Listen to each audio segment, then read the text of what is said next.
My wife and I were struggling, but this time she humiliated me in front of her family, threatening divorce. "You're a failure. Can't even pay the bills," she said, throwing my wallet on the table. "She deserves better." Her sister's husband laughed, eyeing my car. I didn't fight, just walked out. 4 days later they were stressed. My voicemail had 13 messages begging me. 34 minutes, never thought I'd be typing this out. But here I am at 2 a.m. in my friend's guest room trying to make sense of everything. My wife Celine, 31 Fahrenheit's, and I have been married for 6 years. We're not rich. Never have been, never pretended to be. I drive a 2012 Honda Accord that's paid off and runs fine. We live in a modest 3-bedroom house in a decent neighborhood. Nothing fancy, but it was our home. Things got rough 3 months ago when the company I worked for downsized. I had savings and unemployment, plus some sidewalk. We weren't drowning, just treading water. Celine picked up extra shifts at work and I was grateful. I spent my days sending out applications and working on a business plan. I thought we were in this together. Last night was her sister's monthly family dinner. Maria, 35 Fahrenheit's, always hosts these things, and her husband Brandon, 38 minutes, love showing off their new house. He recently bought a 2024 BMW X7, something he made sure everyone noticed when we pulled up in my Honda. I noticed something was off the moment we arrived. Celine was checking her phone constantly, barely looking at me. Brandon was smirking more than usual, making little comments about real men providing for their families. I kept quiet, watching the way they whispered when I walked by, how Mariah kept giving Celine these knowing looks. During dinner, Brandon was bragging about his latest house flip. I've been in construction long enough to catch the red flags in his renovation stories. Cutting corners using unlicensed workers, rushing jobs. I made mental notes while nodding along, professional habit. I guess then Celine dropped the bomb. She pulled out our bank statement, the one showing a missed mortgage payment that I've been working to resolve. Threw it on the table like evidence in a trial. "Look at this," she said, her voice shaking. "We almost lost our house because he can't keep a job. I'm working doubles while he sits at home planning some fantasy business." I stayed quiet, watching everyone's reactions. Read, my father-in-law, shaking his head. Quincy, Brandon, cousin, trying to hide his smirk. Brandon leaning back, enjoying the show. "Maybe if he spent less time dreaming and more time working," Brandon chimed in. "He could afford something better than that old Honda out there." Celine deserves better than some wannabe entrepreneur who can't even make a house payment. That's when Celine threw my wallet on the table. It had fallen out in her car earlier. "Found this when I was driving, $200 in it. $200. While I'm killing myself at work, he's hiding money." I stood up, slowly collected my wallet and looked around the table. Really looked. Memorized their faces, their expressions, the contempt, the mockery, the satisfaction. Brandon's smug grin. "Mariah is performative concern," reads disappointment. "The money's for the business license," I said quietly, "and the Honda's paid for." I turned to Celine. "The mortgage payment's been handled." "Check your email." I walked out, ignoring their calls. Got in my Honda, drove to my friend Quincy place. He owns that auto repair shop on Madison, the one that services half the luxury cars in town, including Brandon Precious' BMW. Turned off my phone after the first few calls. This morning I found 13 voicemails. Celine panicking about the joint account. Brandon suddenly interested in investing in my business plan. Mariah trying to play peacemaker. I'm typing this from Quincy's guest room using his Wi-Fi. My phone's still off. They think I'm defeated, broken. But sitting here I'm seeing everything clearly for the first time. The missed payment wasn't the real problem. It was just their excuse, looking back through our photos on my laptop. 6 years of memories. Funny how you can look at the same pictures and see something completely different.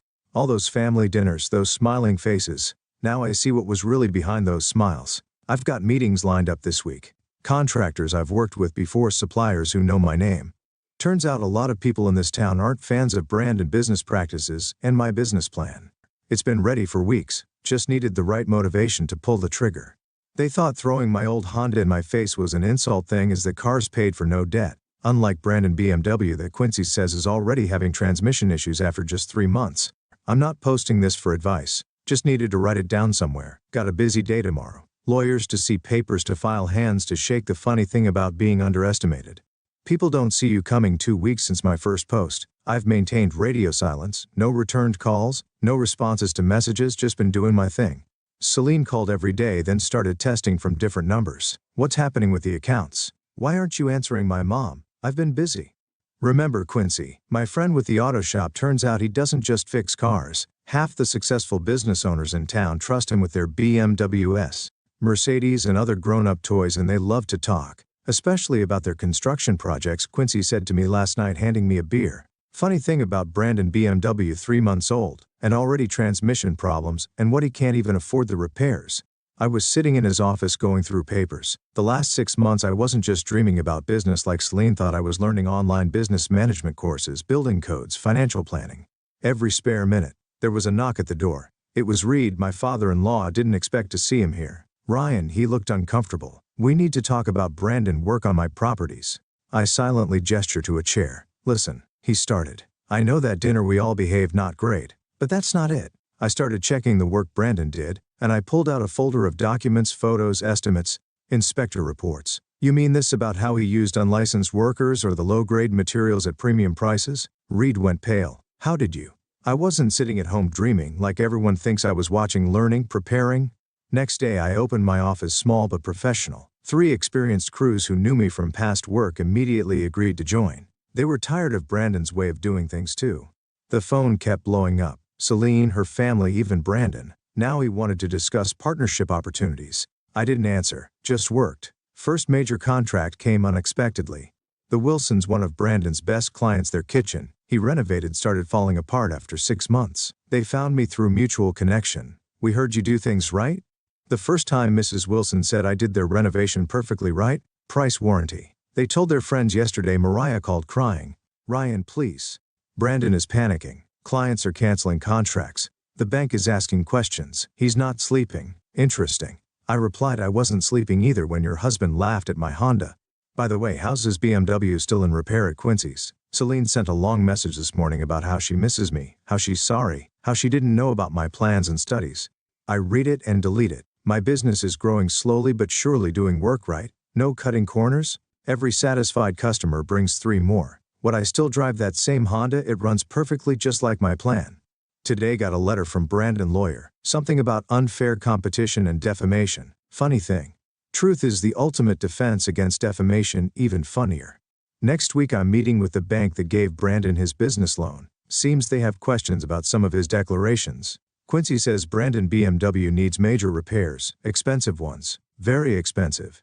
State 2. I wasn't planning to post again so soon, but after what happened at Applebee's last night I need to get this off my chest. 2 months of silence from me had everyone on edge. I've been focused on work, letting success do the talking. My company's been growing, nothing flashy, just solid work and word of mouth. Every project we finish brings 3 more referrals, mostly fixing other people's mistakes. Yesterday started normal. I was having dinner with Quincy discussing his auto shop's expansion when Brandon and Mariah walked in. Brandon stopped dead when he saw me, his face turning that special shade of red. I've come to enjoy you, son of a bitch, he shouted across the restaurant. Heads turned. The Wilsons, the Peterson, the Hendersons, all my clients. I took another bite of my burger. Public place. Brandon, inside voice. He stormed over Mariah, trailing behind, trying to calm him down. You're sabotaging me, spreading lies about my work. Truth hurts, doesn't it? Kept eating. How's that BMW running? Heard that transmission's making some interesting noises. You think you're so smart? His hands were shaking. While you were playing entrepreneur, Celine was crying herself to sleep. She lost weight, she's depressed. Fascinating. I cut him off. Speaking of Celine, how's that loan? You convinced her to co-sign for you last year? The one you used for your business expansion? Maria's head snapped toward Brandon. What loan? Perfect timing. Celine walked in. Because she did. Brandon must have tested her. She looked different, thinner, tired. For a second I almost felt something. Then I remembered that dinner. Ryan, please, she started. This has gone too far. Brandon is losing clients. Mariah is worried about their mortgage. I laughed. Which one? The first or the second Brandon took out without telling her? The restaurant was dead silent. Now, Mariah turned to Brandon. Second mortgage. What is he talking about? Brandon lunged for me. Not a punch, he just grabbed my shirt. Security stepped in fast as they were escorting him out. He was screaming about lawsuits, about ruining me. I raised my voice slightly, making sure everyone heard. Like you ruined the Wilsons' house with that mold problem you covered up, or the Peterson electrical work that nearly caught fire. Celine tried one last time, tears streaming. I made a mistake. We all did. You've made your point. I stood up, dropped cash for the bill. No, I'm just getting started. Check your phone. Those loan documents you signed just got emailed to you. Turns out Brandon used our house as collateral for one of his deals that he never mentioned. That the look on her face. Pure shock. She spun toward Brandon, who was still being held by security. You did what? I walked past them, stopped at the door. By the way, Brandon Quincy says that BMW repair estimate just went up something about the cooling system now, but at least you look successful right outside. I got my Honda. Through the window, I could see the chaos. Mariah screaming at Brandon about the second mortgage. Celine having what looked like a panic attack. Brandon trying to explain himself to both women at once. My phone started blowing up, Red demanding answers about the loan. Maria's mom asking if I had proof about Brandon's steals. Celine Stacks getting increasingly desperate. This morning drove past Brandon's house for sale sign in the yard. His precious BMW wasn't in the driveway, probably still at Quincy shop. My phone shows 31 missed calls. Funny thing about success. It has a way of exposing everyone's lies. Brandon's perfect life was built on debt and deception. Celine shows his side back to his place. Now they all get to live with those choices. Got a meeting tomorrow with the Henderson, another of Brandon's satisfied customers. Their deck is starting to collapse after 6 months. Should be an interesting conversation. Edit. Everything I revealed is documented. No, I didn't hack anything. Brandon's slides were just poorly hidden. Edit 2 next week should be interesting. Just got a text from Maria's father. Apparently Brandon did some work on his rental properties last year. He wants to discuss concerns. Final update. Didn't expect to be making another update, but after what happened at Reed's house last night, I need to share this. Remember, Brandon BMW that he couldn't afford to fix. It's mine now. Bought it at auction for a fraction of what he owed. Not because I wanted it, I still drive my Honda. Just wanted him to see it parked outside my office, fully restored every single day. Quincy did an amazing job with the repairs, but let me back up. Last month, Brandon and Mariah lost their house, not because of me, their own lives caught up with them. 3 mortgages, maxed out credit cards, loans using other people's collateral, classic house of cards. They moved into a 2-bedroom apartment, the one right across from where I first started. Ironically, Mariah is still not speaking to Brandon after finding out he used her inheritance as collateral for a business loan. Then yesterday, Reed invited everyone for a family meeting at his house. I almost didn't go, glad I did. Pulled up in my Honda. The BMW is for display only. Brandon, his face when he saw me walk in, priceless. He was sitting on the same couch where he laughed at me 6 months ago. No designer clothes now, no smirk. What's he doing here? Brandon stood up, pointing after what he did to us. Reed's voice cut through the room. Sit down, Brandon. We're here to talk about what you did. Turns out Reed had hired an accountant to review all of Brandon's work on the family's properties. The numbers didn't add up. Materials that were paid for, but never installed. Workers who were supposedly licensed but weren't. Safety corners cut to save money. Celine was there too, looking even thinner than before. When our eyes met, she started to say something. But I turned away. Some bridges stay burned. I trusted you, Reed was shouting now. Put my reputation on the line for you. And this is how you repay us, by scanning your own family. Brandon tried to defend himself. The market was tough. I had to some cut corners. I interrupted, like the unlicensed electrical work at the Wilsons or the mold you painted over at the Hendersons. You, Brandon lunged at me. Reed and his son had to hold him back. You stole everything from me, my business, my reputation. Your BMW. I smiled. How's the bus working out for you?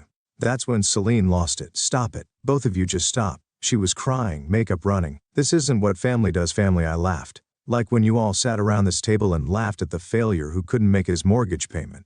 The payment that was actually made, by the way. You just never bothered to check before putting on your little show. Brandon broke free. Got in my face. You think you're better than me? With your perfect little business and your... I pulled out my phone, showed him the screen. Speaking of business, remember that contract you signed last week? The desperate one trying to save your company. I turned to Mariah. He used your parents' house as collateral, forged your dad's signature. The room exploded.